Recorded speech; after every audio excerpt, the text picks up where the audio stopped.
बलिदान नहीं भूलेगा हिंदुस्तान। डॉक्टर मुखर्जी का बलिदान नहीं भूलेगा हिंदुस्तान। डॉक्टर मुखर्जी का बलिदान नहीं भूलेगा हिंदुस्तान। भारत माता की जय। भारत माता की जय। भारत माता की जय।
कार्यक्रम को आगे बढ़ाते हुए हम अंडमान निकोबार प्रदेश के इस कार्यक्रम के 125वीं जो जयंती माने सेलिब्रेशन जयंती है, इसके संयोजिका शीला सिंह जी से आग्रह करेंगे और आगे और विधिवत रूप से सबका स्वागत करें। सभागार में उपस्थित आप सभी को नमस्कार। मंच पर उपस्थित भारतीय जनता पार्टी के प्रदेश अध्यक्ष माननीय अनिल कुमार तिवारी जी, हमारे श्री विजयपुरम जिले के प्रभारी और भारतीय जनता पार्टी के प्रदेश उपाध्यक्ष शेर सिंह जी और डिस्ट्रिक्ट प्रेसिडेंट श्री विजयपुरम जिले के अध्यक्ष श्री जितेंद्र नारायण जी और यहाँ उपस्थित हमारे इस प्रदेश के सभी पदाधिकारी, चाहे वो जिला लेवल के हो, राज्य लेवल के हो या बाकी मोर्चास के हो, सभी कार्यकर्ताओं का आज की इस कार्यक्रम में हार्दिक स्वागत है। आप सभी जानते हैं कि आज हमारे पितृ पुरुष डॉक्टर श्यामा प्रसाद मुखर्जी जी, जो हमारे संस्थापक रहे हैं भारतीय जनसंघ के और भारतीय जनता पार्टी, उन्हीं की देन है।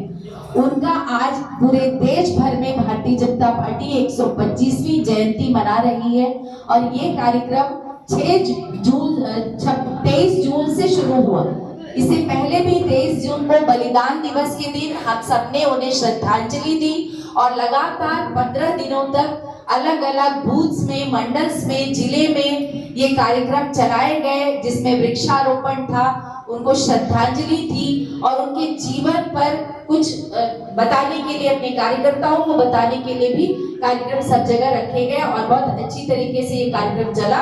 आज अंतिम दिन, उनकी जयंती के दिन, ये समापन कार्यक्रम कार्यकर्ता सम्मेलन के रूप में देश के हर एक जिले में मनाया जा रहा है और हमारे यहाँ भी प्रदेश में 6 जिलों में हमारा ये प्रयास है कि सभी जिलों में कार्यकर्ता सम्मेलन हो और जिसमें 3 स्पीकर्स, जो कि हमारे दिल्ली केंद्र नेतृत्व से हमें ये बताया गया था कि डॉक्टर श्यामा प्रसाद मुखर्जी जी के जीवन पर 3 हमारे जो वक्ता हैं वो तैयार करने चाहिए और वो वक्ता ये ज्यादा प्रयास ये होना चाहिए कि नए लोग जो हमारे युवा कार्यकर्ता हैं उनको इसमें शामिल कीजिए, कुछ नए लोगों को उनके जीवन पर बोलने का मौका दीजिए, क्योंकि डॉक्टर श्यामा प्रसाद मुखर्जी का केवल बलिदान दिवस और जयंती मनाना ही हमारा उद्देश्य नहीं है, क्योंकि भारतीय जनता पार्टी उन्हीं की देन है। आज विश्व की जो सबसे बड़ी पार्टी और जिसके हम एक सैनिक के रूप में, कार्यकर्ता के रूप में पूरे देश में काम कर रहे हैं, ये उन्होंने ही बनाया था।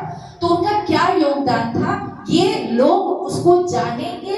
जब आप उनको जिम्मेदारी देंगे तो उनके बारे में पूरा रिसर्च करते हैं और जब उसको वक्ता के रूप में बोलते हैं तब और ज्यादा कार्यकर्ता उससे जुड़ता है, भारतीय जनता पार्टी की विचारधारा से जुड़ता है। यही हमारा उद्देश्य था।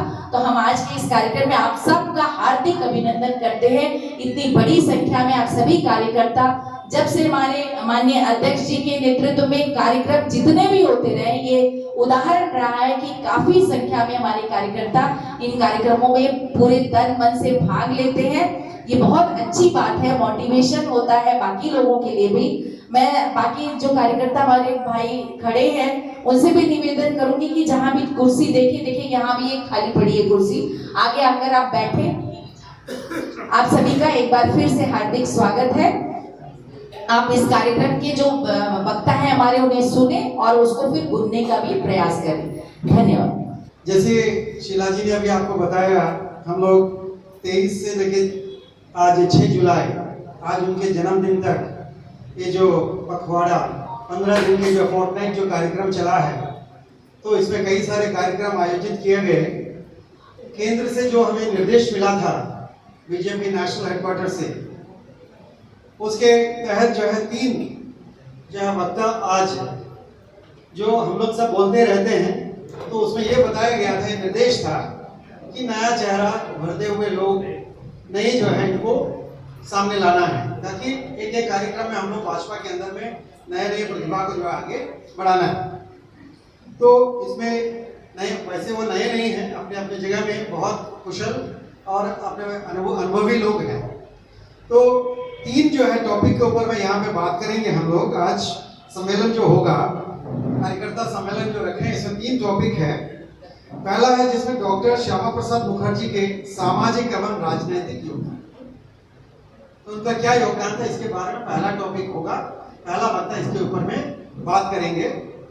उसी के साथ दूसरा जो टॉपिक दिया गया है दिल्ली से, वो है केंद्रीय मंत्री के रूप में डॉक्टर श्यामा प्रसाद मुखर्जी। केंद्रीय मंत्री थे हमारे जवाहरलाल नेहरू जी के, जो हमारे पहला आजादी के बाद में जो पहला कैबिनेट बना था, उसमें हमारे पहला जो है मैंने कैबिनेट मिनिस्टर के रूप में श्यामा प्रसाद मुखर्जी जी को अवसर मिला था। तो उन्होंने उसे छोड़ अल्पकाल में क्या क्या किया है, उसके बारे में दूसरा वक्ता जो है उसके विस्तार रूप से बताएंगे। तीसरा टॉपिक जो होगा वो है भारतीय जनसंघ के संस्थापक अध्यक्ष के रूप में डॉक्टर श्यामा प्रसाद मुखर्जी की योगदान। ये जो है टॉपिक तीसरा जो रहेगा, ये इसमें जो है उनके जनसंघ से लेकर जो हम भाजपा आज जो हमारे पास में है 2026 में, आज हम 20 करोड़ के करीब लोगों के साथ, कार्यकर्ता के साथ में, जो इतने बड़ी दुनिया के, विश्व के सबसे बड़ी जो पार्टी बनकर जो उभरी है, तो कहाँ से हम लोग चले थे और जनसंघ कैसे शुरू हुआ, उसके ऊपर में जो है वक्तव्य देंगे, अपना बात रखेंगे। तो कार्यक्रम को आगे बढ़ाते हुए सबसे पहले हम पहला टॉपिक डॉक्टर श्यामा प्रसाद मुखर्जी के सामाजिक एवं राजनीतिक योगदान के बारे में हमारे सामने अपने बात रखने के लिए मैं डॉक्टर अनादि रंजन जी को आमंत्रित करते हैं। आप मंच पे आए और हम सबको संबोधित करें। आप किसान मोर्चे से हैं, किसान मोर्चे के मीडिया से कन्वीनर हैं। आप आइए। देवदास जी का एक छोटा अच्छा मिस्टेक, हम डॉक्टर नहीं है, हम मिनिस्टर है। तो 5 मिनट समय दिया गया मुझे। वैसे तो साहित्य के ऊपर बहुत नेशनल लेवल में मैंने भाषण दिया है, लेकिन राजनीतिक स्तर पर ये पहला है स्टेट लेवल में। चलिए हम लोग इतिहास को थोड़ा सा देखते हैं। कुछ श्यामा प्रसाद जी का पहले बोलते हुए, उससे पहले इतिहास जो हम लोग पढ़े हैं, इरफान हबीब, रोमिला थापार, इन लोगों का इतिहास जो है ना, एक तरफा इतिहास है। आपने शायद जागृति सिनेमा में एक गाना सुने थे कि दे दी हमें आजादी बिना खड्ग बिना ढाल, सब अदमती की संत तूने कर दिया कमाल। असली में बिना खड्ग बिना ढाल में आजादी आया नहीं आया, क्योंकि बाद में ब्रिटिश पीएम को पूछा गया था कि आप लोग इतना जल्दी भारत छोड़ के क्यों भागा था। बोला था 2 एम काम किया था, एक है नेवी का जो रेवोल्यूशन है और दूसरा है नेताजी सुभाष चंद्र बोस। वहाँ महात्मा गांधी का कोई जिक्र नहीं था। खैर छोड़िए। अब अगर हम बोले कि जो प्रतिकृति हमारे सामने है वो शेर का बच्चा है, तो आप लोग क्या कहेंगे? वो दोनों तरफ से शेर थे। उनका फादर आशुतोष मुखोपाध्याय, उनको बंगलार बाघ, बंगाल का शेर कहा जाता था, तो वो शेर का बच्चा है। और दूसरा, 3 पंजों से हिंदू बंगालियों के लिए पश्चिम बंगाल का जो सृजन किया था ब्रिटिश हुकूमत, मुस्लिम लीग और कांग्रेस, उस तरफ से अगर देखा जाए तो शेर का बच्चा ही है। चलिए, श्यामा प्रसाद का जन्म 125 साल पहले ही, यानी कि 6 जुलाई 1901 में कलकत्ता का एक एरिस्टोक्रेट परिवार में हुआ था। उसका फादर थे आशुतोष मुखर्जी, मदर का नाम थे युगमाया देवी। उनका मेधा इतना उच्च कोटि के थे कि मैट्रिकुलेशन 1917 साल में मित्री इंस्टीट्यूशन से मैट्रिकुलेशन पास किया था, फर्स्ट, एक बार पास हुआ। दूसरा बार ग्रेजुएशन कलकत्ता यूनिवर्सिटी का 1923 में, उस बार भी पास हुआ। और तीसरा जो पोस्ट ग्रेजुएशन किया है उसमें भी फर्स्ट हुआ था। इतना उच्च कोटि का मेधा उनका था। तो ये उनका जो सामाजिक परिचय कोई मामूली साधारण नहीं था। और बीए ऑनर्स उन्होंने अंग्रेजी में किया था, लेकिन बाद में सोचा कि उनका जो मदर टंग है वो बांग्ला में ही उन्होंने एमए किया था। उसका पास उन्होंने लॉ भी पास किया, बैरिस्टरी पढ़ने के लिए लंदन में किया था। सिर्फ 33 साल उम्र में, 33 इयर्स ऑफ एज में कलकत्ता यूनिवर्सिटी का वाइस चांसलर बने थे डॉक्टर श्यामा प्रसाद मुखर्जी, जो आज तक उतना कम उम्र में आज तक कोई नहीं बना। तो ये पद पर वो श्यामा प्रसाद मुखर्जी ने 2 टर्म के लिए काम किया है। उनका राष्ट्रवाद इतना गहरा था कि कलकत्ता यूनिवर्सिटी का लोगो से ब्रिटिश कॉलोनियल एम्ब्लेम को हटाकर उन्होंने भारतीय संस्कृति का प्रतीक खिला हुआ कमल, ध्यान दीजिएगा, खिला हुआ कमल का ऊपर श्री लिखकर कलकत्ता यूनिवर्सिटी का लोगो बनाया था। इतना गहरा था उनका नेशनलिज्म। कलकत्ता यूनिवर्सिटी का समावर्तन यानी कि कन्वोकेशन में क्या होता था, पहले अंग्रेजी में भाषणबाजी हुआ करता था, लेकिन डॉक्टर श्यामा प्रसाद मुखर्जी उन्होंने ये रीति को, ये रिवाज को तोड़ के गुरुदेव रविंद्रनाथ टैगोर को बुलाया 1937 में कन्वोकेशन लेक्चर के लिए। और गुरुदेव रविंद्रनाथ टैगोर, जो कि माने हुए विश्व कवि हम लोग बोलते हैं, बांग्ला में भाषण दे के वो कन्वेंशन को रहा था। शिक्षा प्रसार के क्षेत्र में श्यामा प्रसाद जी का काम सराहनीय था। उन्होंने मातृभाषा के माध्यम से शिक्षा के साथ साथ नारी शिक्षा, कृषि विद्या शिक्षा, व्यावसायिक शिक्षा आदि का प्रचलन किए थे। इसके अलावा कलकत्ता यूनिवर्सिटी में उन्होंने अहमिया और चाइनीज भाषा और बौद्ध स्टडीज शुरू किए थे। 1922 में उन्होंने बंगवानी नाम का एक पत्रिका भी शुरू किए और 1940 में द नेशनलिस्ट नाम का एक समाचार पत्र प्रकाश करने का जो श्रेय उनका नाम में है। भारतीय जातीय कांग्रेस का सदस्य के रूप में 1929 में कलकत्ता यूनिवर्सिटी जो कॉन्स्टिट्यूंसी था उसमें से श्यामा प्रसाद जी बंगाल लेजिस्लेटिव काउंसिल में चुने गए थे, लेकिन नीतिगत कारण से कांग्रेस से उन्होंने नाता तोड़ा और 1930 में स्वतंत्र प्रार्थी बनकर उन्होंने फिर से चुने गए। 1937 में स्वतंत्र प्रार्थी बनकर उन्होंने बंगाल लेजिस्लेचर में विरोधी नेता बने थे। 1941 में श्यामा प्रसाद ने बंगाल का प्रोग्रेसिव कोalition सरकार में अर्थ मंत्री, फाइनेंस मिनिस्टर बने थे, लेकिन अंग्रेजों को विरोध करते हुए उन्होंने 1942 में वो पद से इस्तीफा दिया। श्यामा प्रसाद जी ने 1940 में सर्वभारतीय हिंदू महासभा का वर्किंग प्रेसिडेंट और 1943 से 1946 तक हिंदू महासभा का प्रेसिडेंट पद पर बने रहे। इसी समय में इन्होंने बंगाल में समताशील मुस्लिम लीग सरकार में हिंदू बंगालियों का स्वार्थ में अपना आवाज बुलंद करते रहे। देखिए, यहाँ हिंदू मुसलमान कांग्रेस ये आता है इंफॉर्मेशन के तौर से, फैक्ट हिस्ट्री का तौर से, कोई विभाजन का तौर से नहीं है। 5 अप्रैल 1947 में पश्चिम बंगाल का हुगली जिलाधीन तारकेश्वर शहर में, जहां 20 जून को हमारे यशस्वी प्रधानमंत्री माननीय श्री नरेंद्र मोदी जी वहां पधारे थे, वही तारकेश्वर में श्यामा प्रसाद जी का नेतृत्व में और उनका सभापतित्व में बंगाल प्रादेशिक हिंदू सम्मेलन आयोजित हुआ, जहां हिंदू बंगालियों के अलग भूगोल का दाबी जोरदार किया गया। इससे पहले हुसैन शहीद सुहरावर्दी द्वारा direct action day 16 August 1946 the great Calcutta killing और 10 अक्टूबर 1946 कोजागरी लक्ष्मी पूर्णिमा में आप लोग जानते हैं कि नोआखाली का जो जेनोसाइड ये सब हो चुका था। 20 जून 1947 को Bengal legislative assembly preliminary joint session में दोनों बंगाल का जो जॉइंट सेशन होता था उसमें से 126 और 90 वोटों से तय हो गया था कि बंगाल एक ही रहेगा और यूनाइटेड बंगाल पाकिस्तान का साथ जुड़ेगा। लेकिन उधर पूर्वी बंगाल का सदस्यों का सेपरेट 2 मीटिंग हुआ था। एक में 106-35 वोटों से तय हुआ कि बंगाल को अलग नहीं किया जाएगा और 107-34 वोटों से सिद्धांत हुआ कि यूनाइटेड बंगाल पाकिस्तान में ही जुड़ेगा, भारत में नहीं रहेगा। लेकिन सिर्फ पश्चिम बंगाल का सदस्यों का एक सेपरेट मीटिंग में उसी दिन 58 और 21 वोटों से ये तय किया गया कि हिंदू बंगालियों के लिए अलग ही भूखंड चाहिए और वो होगा पश्चिमी बंगाल, और पश्चिमी बंगाल भारत का साथ ही रहेगा।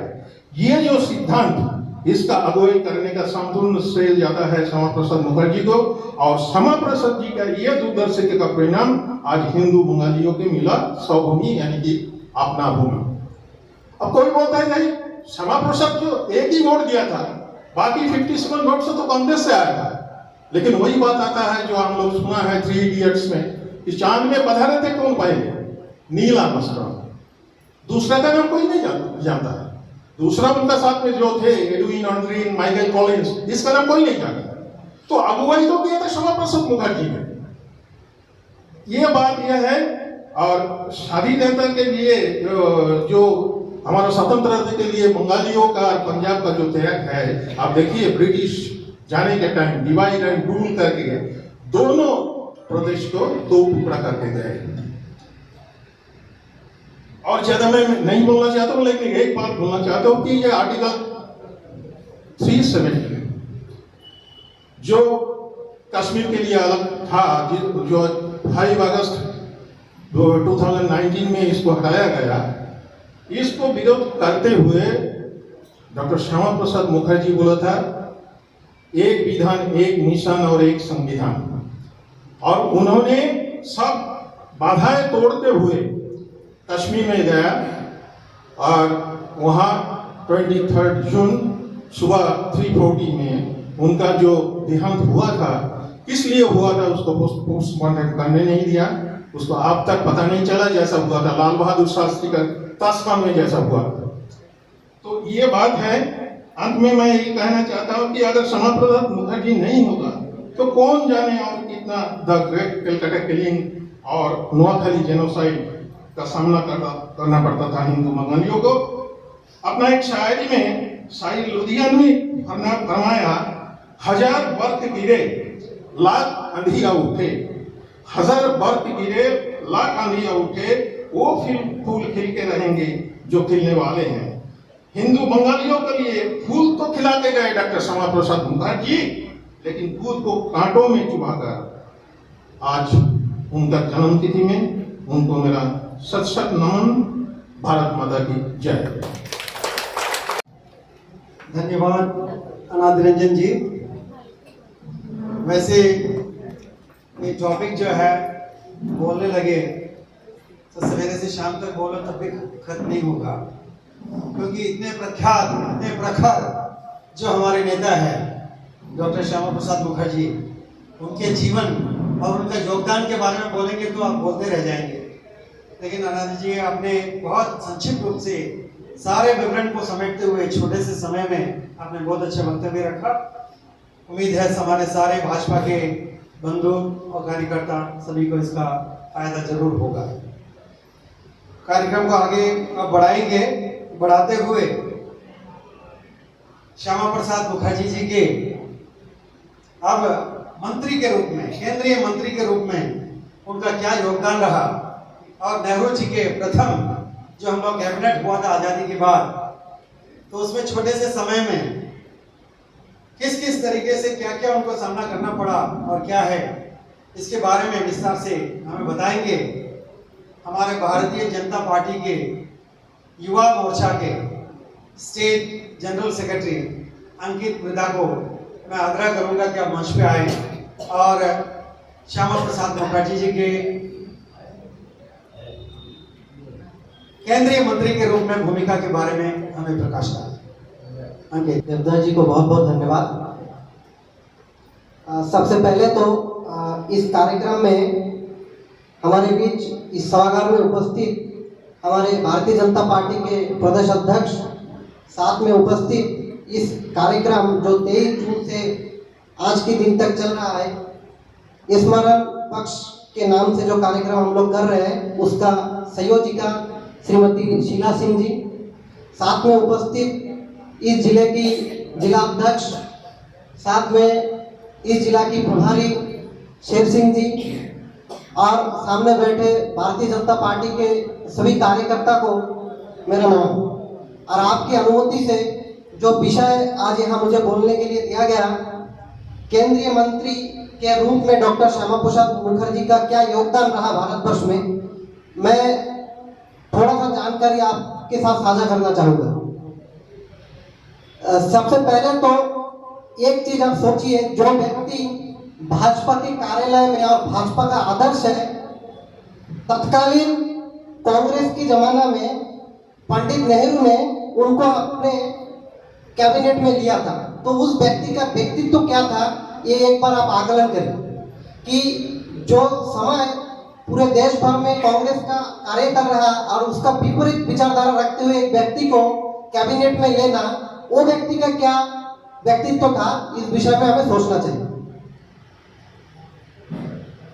डॉक्टर मुखर्जी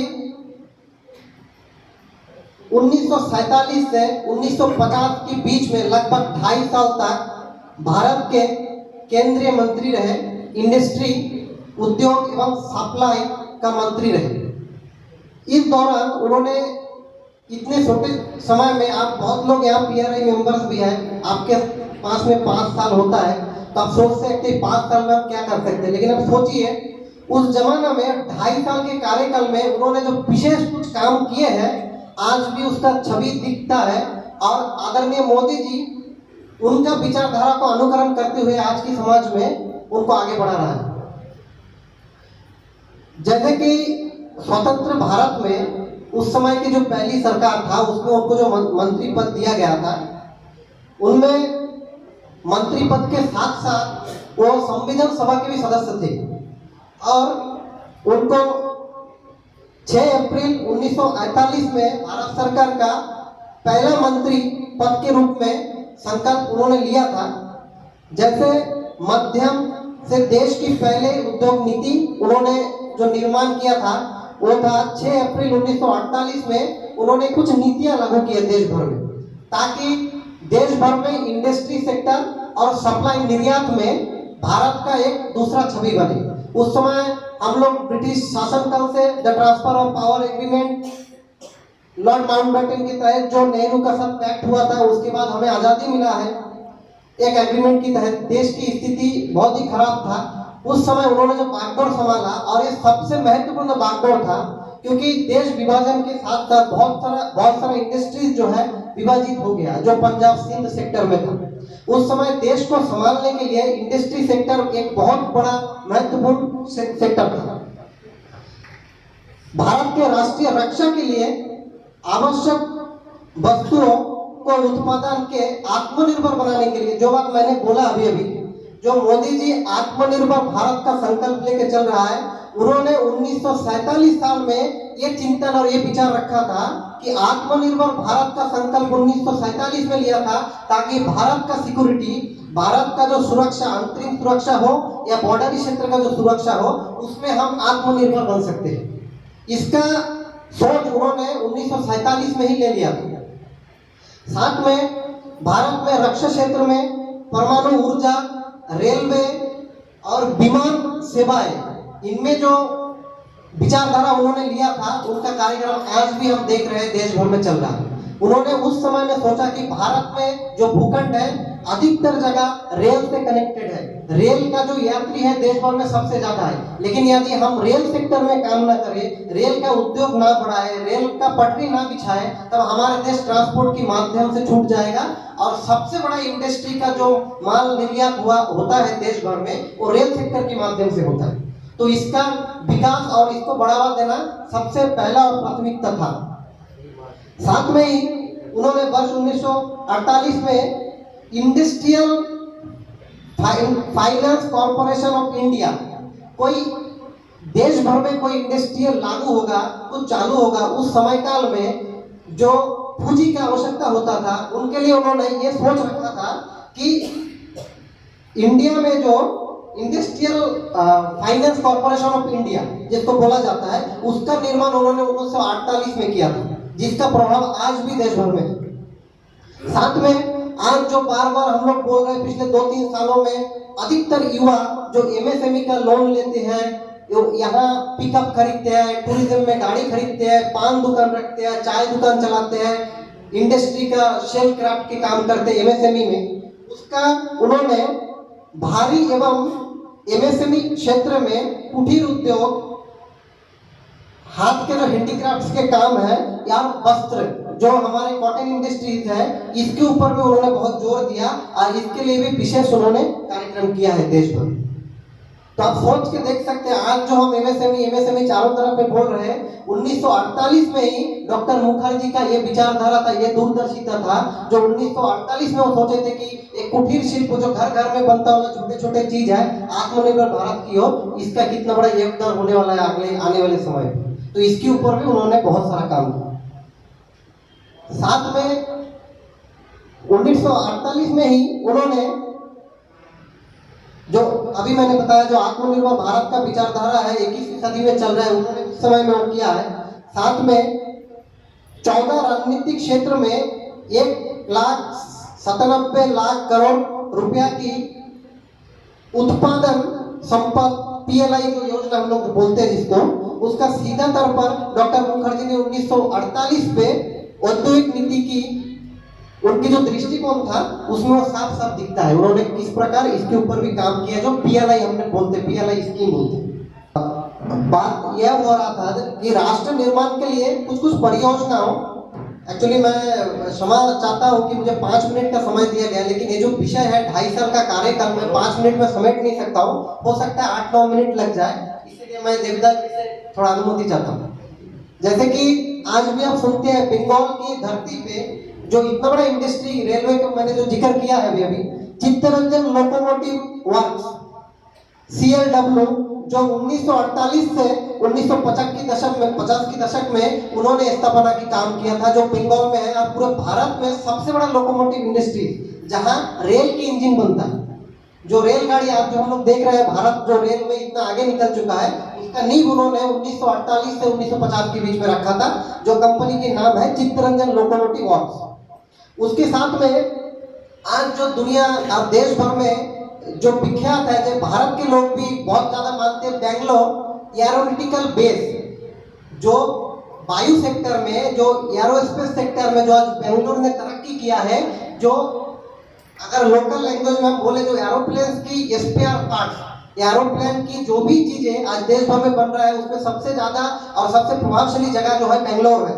उसका नींव उन्होंने सेम कार्यकाल में रखा था, जो हिंदुस्तान एरोनॉटिकल लिमिटेड जो है उसका काम जो उन्होंने रखा था बेंगलोर में, उन्हीं के कार्यकाल में हुआ था। और सबसे इंपॉर्टेंट बात है, जो डिफेंस सेक्टर के लिए H-2 ट्रेनर जो विमान है, इसका निर्माण भी उसी कार्यकाल में हुआ था, ताकि हमारे देश की सेना अच्छा से सशक्त हो, ट्रेनिंग ले अच्छा, और बाहरी जो दुश्मन है उससे लड़ने के लिए सशक्त हो। तो आप सोच सकते हैं जो व्यक्ति हमारे प्रेरणा पुरुष है, जो व्यक्ति हमारे आदर्श है, उनका क्या सोच रहा है, उनका विचारधारा लेके हम आज चल रहे हैं। उनका ये सोच के कारण, ये विचारधारा के कारण आज हम उनके सोच लेके चल रहे हैं।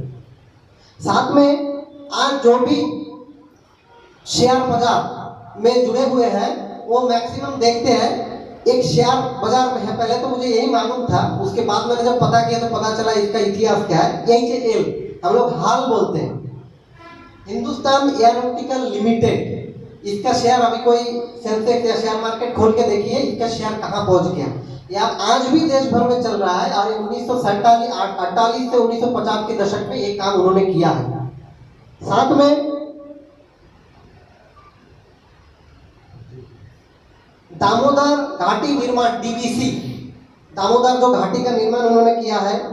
हीराकुद बांध जो उड़ीसा में हीराकुद आज तक का मानव निर्मित डैम में सबसे पुराना डैम में हीराकुद डैम आता है भारतवर्ष में। सबसे ज्यादा उन्हीं के कार्यकाल में ये काम शुरू हुआ है। भिलाई जो छत्तीसगढ़ में है, जो बॉर्डर क्षेत्र है झारखंड, उड़ीसा, बिहार और वेस्ट बंगाल की बॉर्डर है। इस क्षेत्र में जैसे कोयला हो गया, इस्पात हो गया, लोहा हो गया, इनका जो ओर है मतलब खनिज है, ये सबसे ज्यादा इसी एरिया में पाया जाता है। इस क्षेत्र में भी उन्होंने इंडस्ट्री लगाने का काम किया है।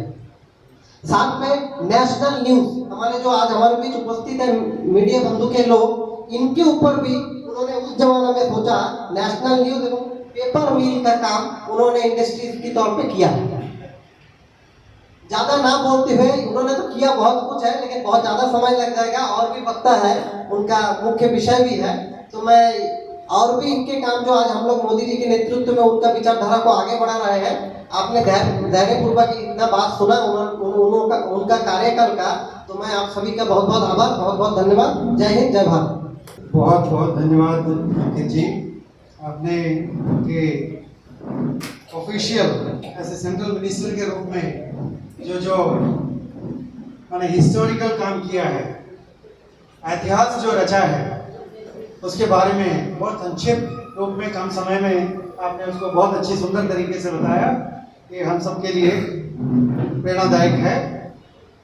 अब हम आज के इस सम्मेलन का last topic, doctor Shyama Prasad Mukherjee as founder president और भारतीय जनसंघ, भारतीय जनसंघ के संस्थापक अध्यक्ष के रूप में जिस पॉलिटिकल विजन को लेकर चले थे, कोई साथ देने वाले है या नहीं है, अगला चलो बांग्ला में हम लोग बोलते हैं, तो जो लीड लिए थे और जिस तरीके से आगे बढ़ाए, और आज हम जिस वृक्ष के नीचे बैठ के जिस छाया में हम लोग बैठे हैं, उस वृक्ष को लगाने में उसके ध्येय के लिए, उसके सोच के लिए, उस विजन के लिए उनको नमन करते हैं।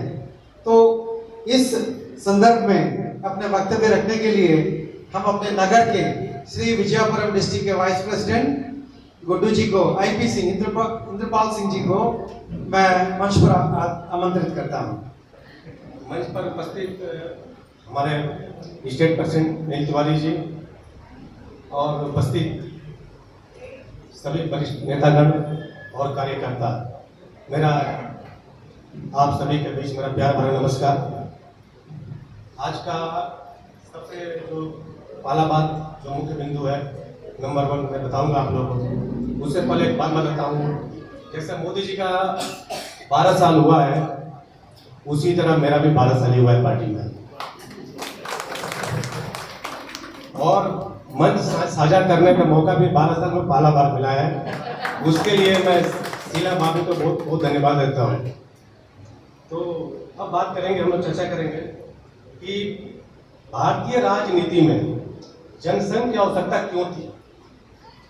वर्ष 1950 तक डॉक्टर मुखर्जी के सामने एक असहज राजनीतिक वास्तविकता खड़ी थी। भारतीय राष्ट्रीय कांग्रेस के सामने देश में कोई भी विश्वसनीय, संगठित और राष्ट्रवादी विकल्प मौजूद नहीं था। डॉक्टर मुखर्जी ऐसे नेता थे जो एक मंच की तलाश में थे, या यूं कहें कि राष्ट्र को उनकी दृष्टि के अनुरूप एक मंच की आवश्यकता थी। देश को एक ऐसे मंच की आवश्यकता थी जो डॉक्टर मुखर्जी के व्यापक दृष्टिकोण को आत्मसात कर सके। डॉक्टर मुखर्जी के निधन के बाद गुरुजी गोलवलकर ने उन्हें मातृभूमि के सच्चे योद्धा के रूप में वर्णित किया, जिन्होंने कश्मीर के एकीकरण की लड़ाई के अग्रिम मोर्चे पर अपने प्राणों की आहुति दी। अब दूसरा बिंदु पर मैं आप लोगों के सामने बात रखूंगा, भारतीय जनसंघ की स्थापना के बारे में। 21 अक्टूबर 1951 को दिल्ली की राघोमल गर्ल्स हाई स्कूल में भारतीय जनसंघ की औपचारिक स्थापना की गई और डॉक्टर श्यामा प्रसाद मुखर्जी इसके पहले राष्ट्रीय अध्यक्ष चुने गए। भारतीय संस्कृति राष्ट्र की आत्मा है। बढ़ावा देना अखंड भारत की भावना और सभी नागरिकों की पूर्ण समानता। दिल्ली में ही भारतीय जनसंघ की स्थापना हुई थी, जिस राजधानी ने डॉक्टर श्यामा प्रसाद मुखर्जी को एक केंद्रीय मंत्री के रूप में कार्य करते देखा। सिद्धांतों के आधार पर उनका इस्तीफा देखा और संसद के भीतर संघर्ष देखा। संस्कृति, राष्ट्रवाद, स्वदेशी, राष्ट्र एकता, तुष्टीकरण का विरोध के आगे बढ़ाने के लिए डॉक्टर मुखर्जी ने जनसंघ की स्थापना की थी। भाजपा को श्यामा प्रसाद मुखर्जी के विचारों को आगे बढ़ाने और उन्हें लागू करने में गर्व महसूस होता है। राष्ट्रीय प्रेरणा स्थल डॉक्टर मुखर्जी को भाजपा की वैचारिक यात्रा के मुख्य प्रेरणा के रूप में सम्मानित करता है। अब हम बात करेंगे तीसरा बिंदु, चुनावी प्रवेश और उत्कृष्ट संसदीय प्रदर्शन।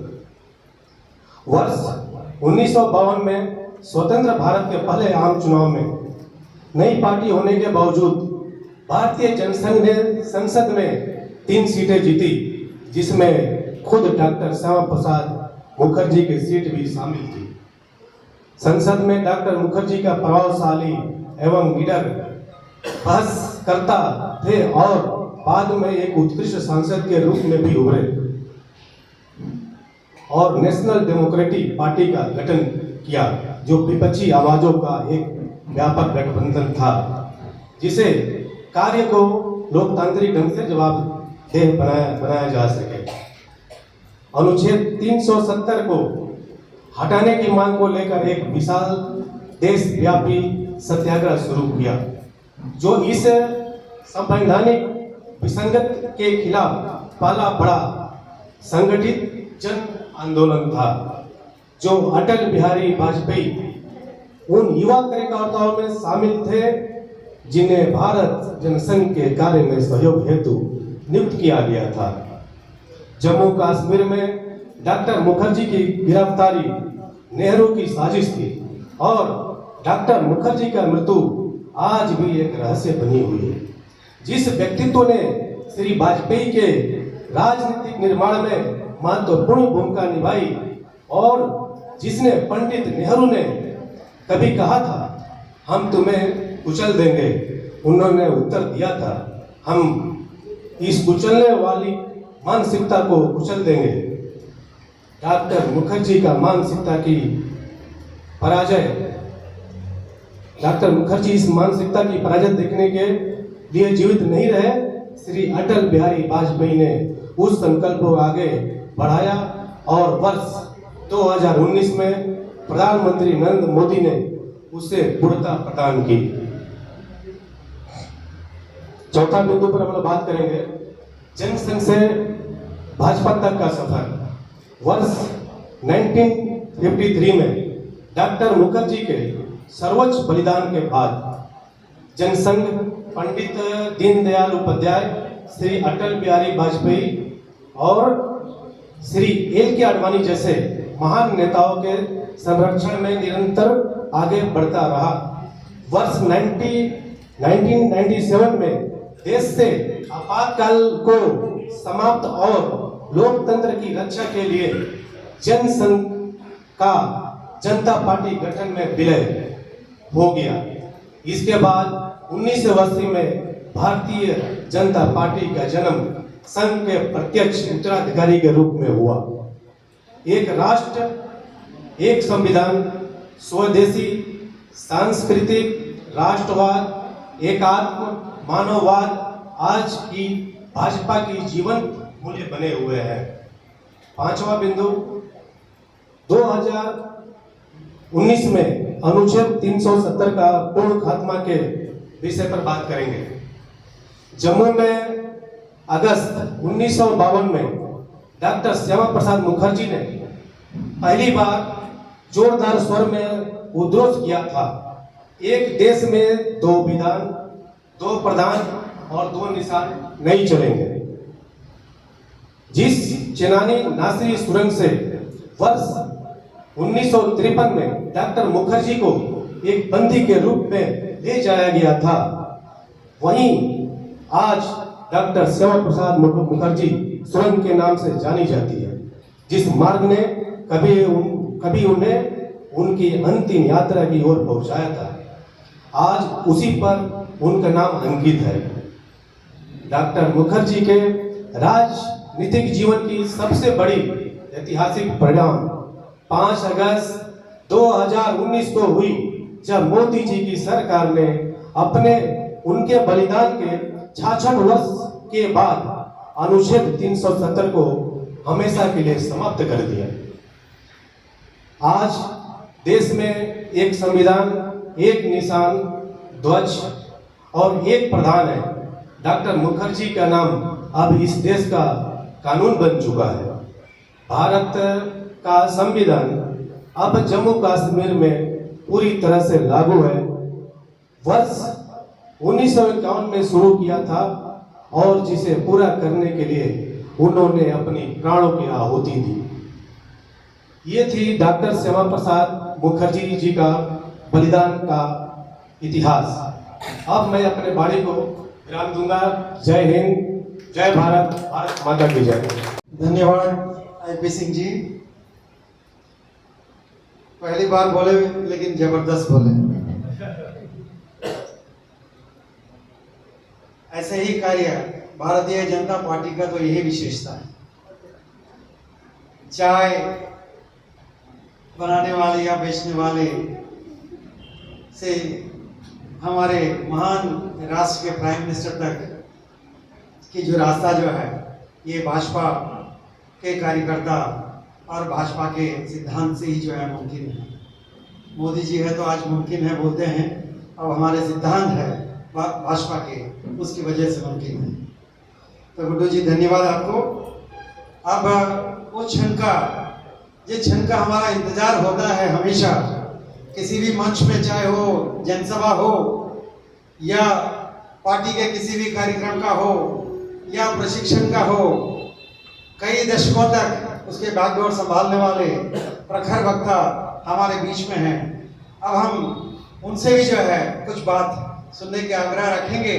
तो हम मंच पर आमंत्रित करते हैं हमारे प्रदेश अध्यक्ष माननीय अनिल कुमार तिवारी जी, आप मंच पर आए और अपना प्रेसिडेंशियल एड्रेस रखें। मंच पर उपस्थित आज के इस कार्यक्रम की संयोजिका एवं भारतीय जनता पार्टी अंडमान निकोबार द्वीप की प्रदेश उपाध्यक्षा श्रीमती शीला सिंह जी, श्री विजयपुरम जिले के प्रभारी तथा प्रदेश उपाध्यक्ष शेर सिंह जी, हमारे जिले के श्री विजयपुरम के जिला अध्यक्ष जितेंद्र नारायण जी, इस कार्यक्रम की सभी टीम, मेरे वरिष्ठ पदाधिकारी, कार्यकर्ता भाई और बहनों, मुझे भी कुछ खतरा अभी दिखाई देता है। एक समय था, जैसे गुड्डू ने बोला, 12 साल बाद पहली बार बोलने का अवसर मिला। पहले मैं सोचता था वक्ता तैयार नहीं होते हैं। अब मुझे डिगलीपुर से कैमलवेल तक लगता है कि वक्ता इतने हैं कि अभी लोगों का नंबर नहीं आता कुछ बोलने का। ये भारतीय जनता पार्टी की एक अच्छी विचारधारा की एक लक्षण होता है, जिसमें कर्मठ कार्यकर्ताओं का निर्माण होता है। मित्रों, 1 साल भारतीय जनता पार्टी को हुआ।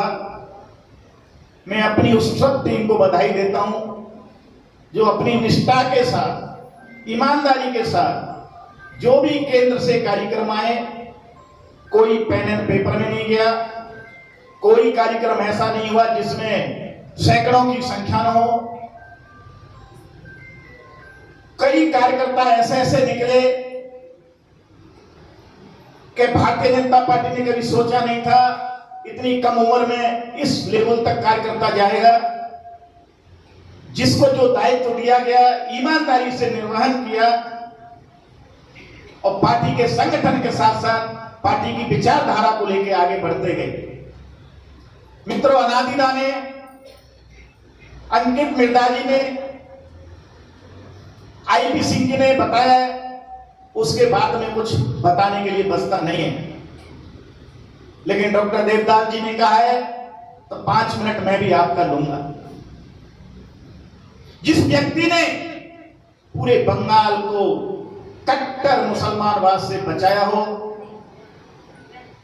जिस व्यक्ति ने हमारे देश को भाखड़ा नागल जैसा बांध दिया हो, जिस व्यक्ति ने हमारे देश को एचएमटी हिंदुस्तान मशीनरी टूल्स जैसी बड़ी फैक्ट्री दी हो, जिस व्यक्ति ने स्टील अथॉरिटी ऑफ इंडिया जैसा कारखाना दिया हो,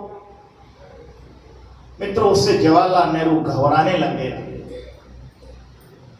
पहला परिचय सामना हुआ नेहरू जी का जब वोटिंग हुई प्रधानमंत्री देश का कौन बनेगा, तो 51 वोट में केवल 3 वोट जवाहरलाल नेहरू के मिले थे। कमला नेहरू का, महात्मा गांधी का और जवाहरलाल नेहरू का। बाकी 47 वोट सरदार वल्लभ भाई पटेल को मिले थे। लेकिन फिर भी हमारा देश का दुर्भाग्य था कि जवाहरलाल नेहरू जैसे नेता को हमारा देश का प्रधानमंत्री बनाया गया।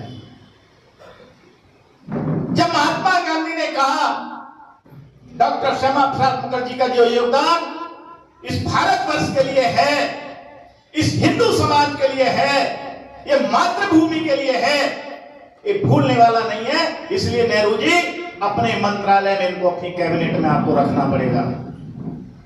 नेहरू जी बड़े चालाक थे। नेहरू जी ने सोचा अगर नेहरू जी ने सोचा अगर डॉक्टर श्यामा प्रसाद मुखर्जी को मैंने कोई महत्वपूर्ण दायित्व दे दिया तो आने वाले 1952 के चुनाव में श्यामा प्रसाद मुखर्जी मुझे हरा करके प्रधानमंत्री बन जाएंगे। इसलिए उन्होंने क्या किया, उनको बनाया उद्योग मंत्री। अब बताइए, जिस देश में सुई भी इंग्लैंड से आती हो, जिस देश में शर्ट का बटन भी इंग्लैंड से आता हो, जिस देश में वस्त्र भी विदेशों से आते हो, ऐसा मंत्रालय दिया, भाई जाओ कुर्सी पर बैठ जाओ और चले जाओ। लेकिन डॉक्टर श्यामा प्रसाद मुखर्जी ने उसको स्वीकार किया। स्वीकार करने के बाद 47 से लेकर के 50 तक जो काम करके दिखाया, जो हमारे पूर्व वक्ताओं ने बताया, जवाहरलाल नेहरू की धरती हिलने लग गई कि ये आदमी जिस देश में कुछ नहीं था, उस देश के अंदर में इतने बड़े उद्योग धंधे खुलने लग गए, उस देश के अंदर में इतनी जागृति आ रही है। मेरा नाम कोई नहीं लेता, केवल doctor Shyama Prasad Mukherjee, doctor Shyama Prasad Mukherjee, doctor Shyama Mukherjee बोला जाता है। उसके बाद में डॉक्टर श्यामा प्रसाद मुखर्जी को दबाना शुरू कर दिया, क्योंकि गांधी जी की हत्या हो चुकी थी। उसके बाद में श्यामा प्रसाद मुखर्जी विचलित रहने लग गए और जो मुस्लिम तुष्टीकरण की नीति नेहरू जी ने नहीं छोड़ी, अंग्रेजों के बताए हुए रास्ते पर ही चलते लगे। तो मित्रों, आज अपनी कोई छोटी सी पोस्ट नहीं छोड़ता है रूलिंग पार्टी में। उन्होंने रूलिंग पार्टी से अपना उद्योग मंत्रालय का पद छोड़ के त्याग पत्र देके निकल गए और मनन किया 1 महीना इस देश को भी कैसे बचाया जाए। डॉक्टर श्यामा प्रसाद मुखर्जी ने सोचा इस देश को कोई बचा सकता है तो केवल राष्ट्रीय स्वयंसेवक संघ बचा सकता है, आरएसएस बचा सकता है, कोई नहीं बचा सकता। और वो नंगे पैर गुरु गोरवलकर जी के पास, गुरु जी के पास गए, आग्रह किया, पूरा हिस्ट्री बताया सरकार कैसे चल रही है और आने वाले समय में हम फिर कैसे गुलाम बनेंगे और हमारे अंदर में फिर मुस्लिम तुष्टीकरण कैसे होगा। गुरुजी को लगभग 1 घंटा तक उन्होंने समझाया। गुरुजी ने कहा इसका हल क्या है, समस्या का समाधान क्या है। तो श्यामा प्रसाद मुखर्जी ने बोला, गुरुजी इसका समाधान एक ही है, राष्ट्रीय स्वयंसेवक संघ को अब एक राजनीतिक दल बन जाना चाहिए और कांग्रेस का मुकाबला करने के लिए खड़ा हो जाना चाहिए। मित्रों, इतना बड़ा नेता गुरुजी भी जानते थे कि इस आदमी के आशीर्वाद से अगर आरएसएस राजनीतिक दल बनेगा, एक समय में आरएसएस पूरा देश के ऊपर में राज करेगा।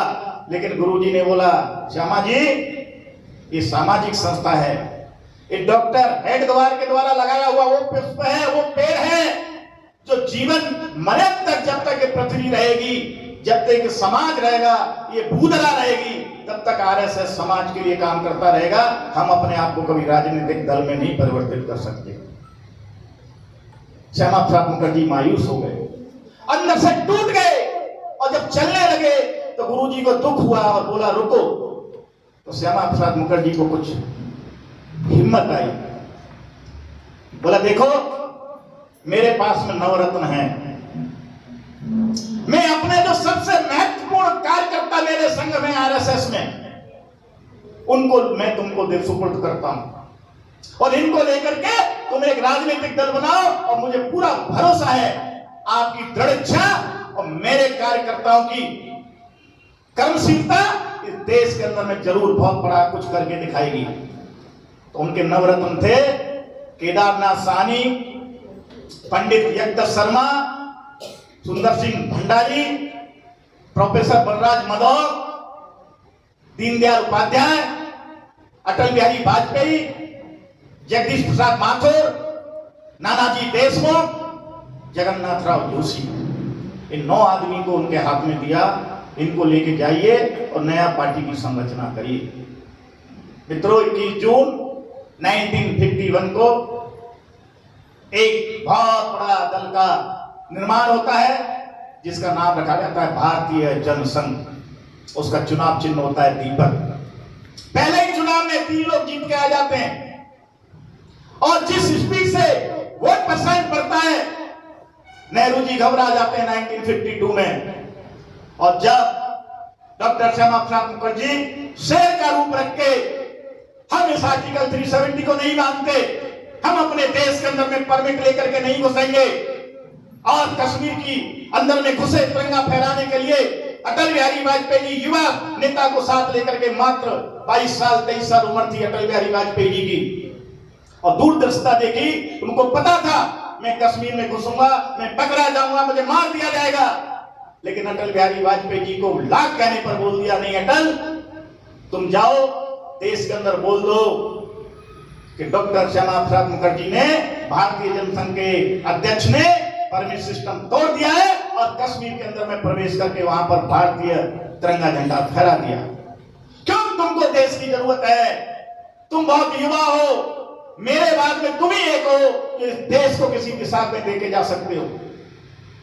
दुखित होकर के अटल बिहारी वाजपेयी जी रिटर्न आ जाते हैं और पूरा संदेश दे देते हैं कि doctor Shyama Prasad Mukherjee permit system तोड़ के कश्मीर में घुस गए।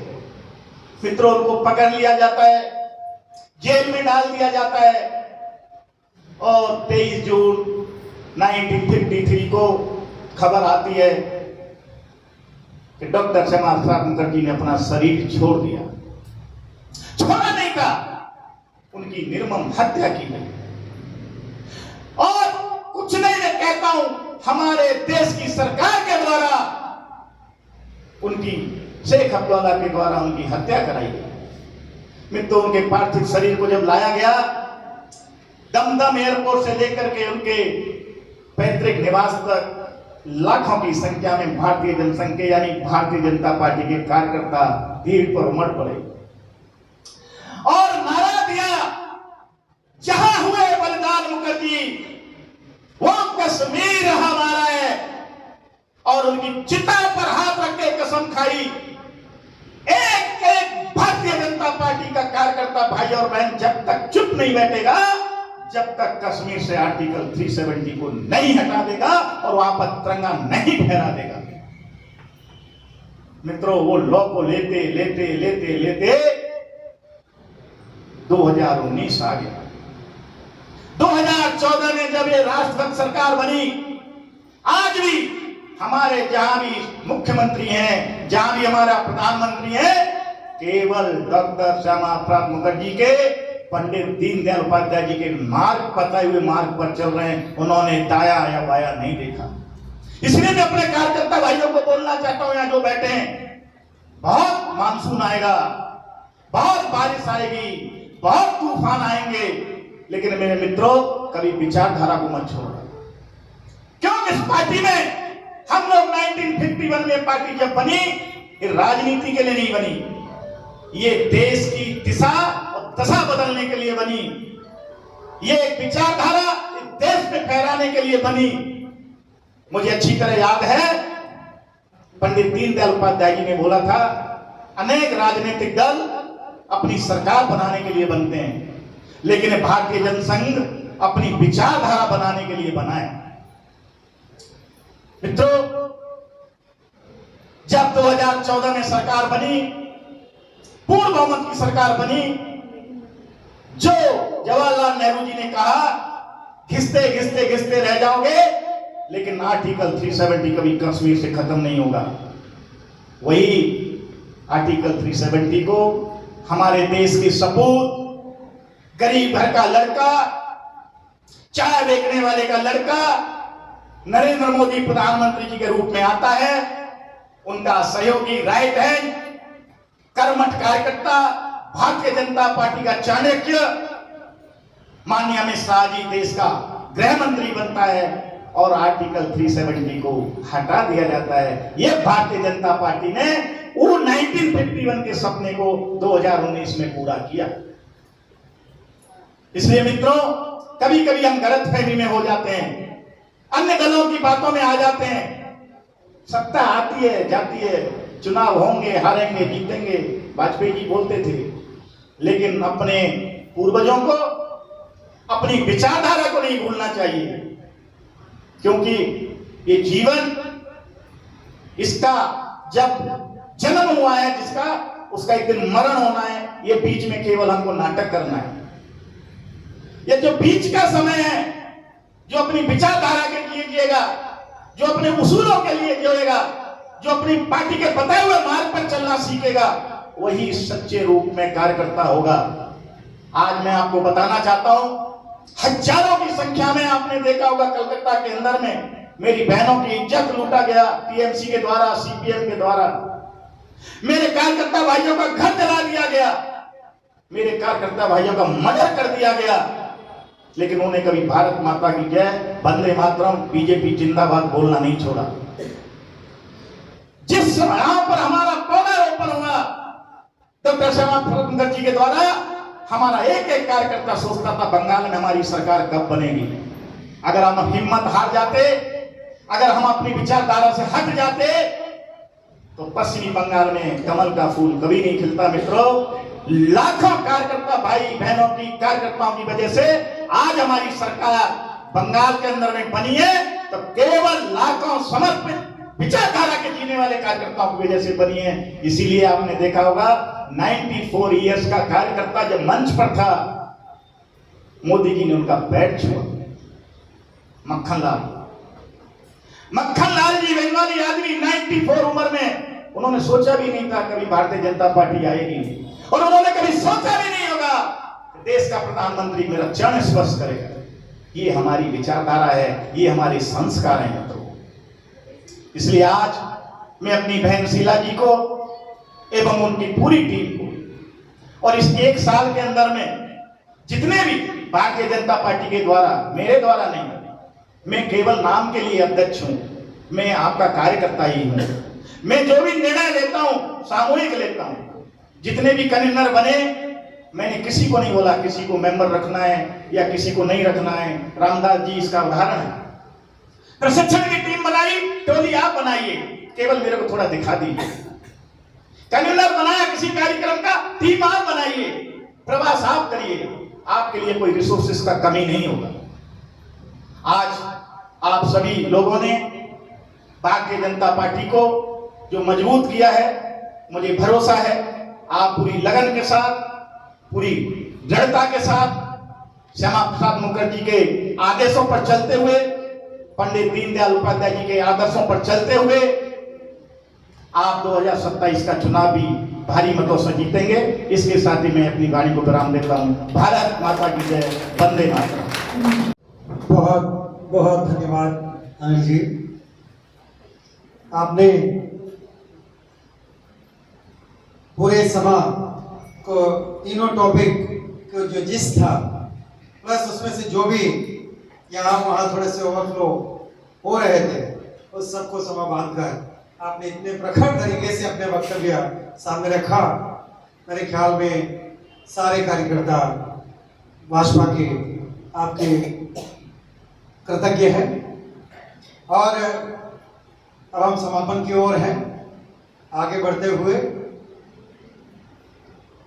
शीला जी के नेतृत्व में ये कार्यक्रम हम 5 लोगों ने मिलकर के इसको किए थे। मेरे साथ शीला जी के साथ सहयोगी के रूप में हमारे स्टेट वाइस प्रेसिडेंट रमन्ना जी हैं, साथ में स्टेट सेक्रेटरी नागलक्ष्मी जी हैं, महिला मोर्चा के जनरल सेक्रेटरी अनीता जी हैं, साथ में मैं भी हूं। और इसी वजह से मैं आज मंच संचालन का काम भी कर रहा हूं। और मंच संचालन के एक छोटे से काम कार्य के रूप में हमने ये भी एक संदेश देना चाहते हैं। जब भी हम मंच संचालन करते हैं तो जो वक्ता है उनको बोलने का अवसर दें। मंच संचालन वाले 30 से 40 मिनट सेकंड या 1 मिनट से ज्यादा जो मंच पर रहना नहीं चाहिए, बोल करके अपना दायित्व को पूरा करके हट जाना चाहिए। ये आगे के लिए, क्योंकि अब तमाम सारे प्रोग्राम्स आ रहे हैं तो उसके अंदर कन्वेनर को कन्वेनर सब बनेंगे, मंच संचालन सभी लोग करेंगे, सबको मौका मिल रहा है। तो कार्यक्रम के समापन की ओर में अभी हमारे स्टेट वाइस प्रेसिडेंट और हमारे इस समिति के को कन्वेनर रमन्ना जी से आग्रह करेंगे कि आए और धन्यवाद ज्ञापन करें और समापन पत्र ज्ञापन भी करें। सभी को नमस्कार। मंच पर उपस्थित प्रदेश के अध्यक्ष माननीय अनिल तिवारी जी और इस कार्यक्रम के संयोजक श्रीमती शीला सिंह जी और विजयपुरम जिला के प्रभारी शेर सिंह जी और इस विजयपुरम के जिला के अध्यक्ष जितेंद्र नारायण जी, सभी को मैं हृदय से धन्यवाद देता हूँ। मुझे समापन भाषण बोलने का मौका दिया। इस कार्यक्रम के संयोजिका श्रीमती शीला सिंह जी को मैं धन्यवाद देता हूँ। डॉक्टर श्यामा प्रसाद मुखर्जी का जीवन काल मात्र 51 वर्ष 6 जुलाई 1901 से 23 जून 1953 का था। इस संक्षिप्त जीवन में वे एक अद्वितीय शिक्षाविद, एक प्रखर बैरिस्टर, विश्वविद्यालय के मानव सुधारक, बंगाल के वित्त मंत्री, देश के केंद्रीय कैबिनेट मंत्री, संविधान सभा के सम्मानित सदस्य, एक उत्कृष्ट सांसद, एक महान पार्टी के संस्थापक और राष्ट्र अखंडता के लिए अपने प्राण निछावर करने वाले अगर बलिदान बने। किसी भी राष्ट्र के इतिहास में बहुत कम ऐसे महापुरुष हुए हैं जिन्होंने इतने छोटे से जीवन काल में इतना विशाल काम किया, इतनी गहरी वैचारिक स्पष्टता और इतना बड़ा सर्वोच्च बलिदान समाहित कर दिया हो। उनका जीवन हमें सिखाता है कि वास्तविक जन सेवा क्या होती है।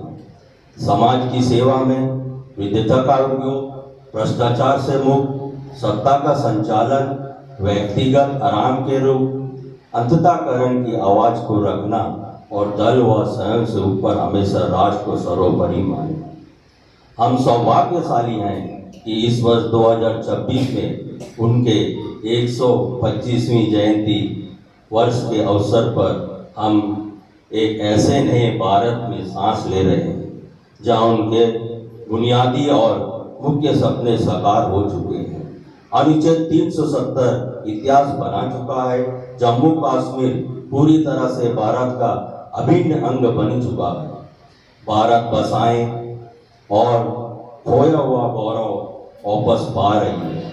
भारत पूरी दृढ़ता से आत्मनिर्भर बन रहा है और वह दमकारी परमिट व्यवस्था जिसने उनकी जान ली थी उसका सब नामो निशान नहीं है। डॉक्टर श्यामा प्रसाद मुखर्जी के प्रति सच्ची श्रद्धांजलि सेवा उन्हें याद करना नहीं बल्कि निरंतर उस वैभवशाली और सशक्त भारत का निर्माण करना है जिसके लिए उन्होंने हंसते हंसते अपने प्राणों का बलिदान दे दिया। जय हिंद, वंदे मातरम, भारत माता की जय। यहाँ पर हमारे मंच पर उपस्थित प्रदेश अध्यक्ष अनिल तिवारी को मैं हृदय से धन्यवाद देता हूँ और हमारे इस कार्यक्रम के संयोजिका और अंडमान निकोबार द्वीप समूह के उपाध्यक्ष श्रीमती शीला सिंह को भी मैं हृदय से धन्यवाद देता हूँ और इस विजयपुरम डिस्ट्रिक्ट के प्रभारी और अंडमान निकोबार द्वीप समूह के उपाध्यक्ष श्री शेर सिंह जी को भी मैं हृदय से धन्यवाद और इस जिला के अध्यक्ष जितेंद्र नारायण को भी मैं हृदय से धन्यवाद और यहाँ जितने भी हमारे प्रदेश के ऑफिस व्यूअर हैं सभी को मैं हृदय से धन्यवाद और यहाँ में जो युवा मोर्चा और महिला मोर्चा, किसान मोर्चा, ओबीसी मोर्चा और माइनॉरिटी मोर्चा सभी को मैं हृदय से धन्यवाद और मंडल के जितने भी कार्यकर्ता बूथ के सभी को मैं तहे दिल से धन्यवाद देता हूँ और मीडिया कर्मचारी और यहाँ पे जितने भी तमाम लोग यहाँ पर उपस्थित है सभी को मैं हृदय से धन्यवाद और इस कार्यक्रम को सफल बनाने के लिए जो प्रदेश के पदाधिकारी और जो प्रदेश के अध्यक्ष जो विजयपुरम के जिन्होंने इस कार्य को करने में अपना सहयोग दिया सभी को मैं एक बार फिर पुनः अपना दिल से धन्यवाद देता हूँ और खास करके हमारे जो अनीता देवी और सबीना जी उनको भी मैं संध्या जी उनको भी मैं अपने हृदय से धन्यवाद देता हूँ। भारत माता की जय।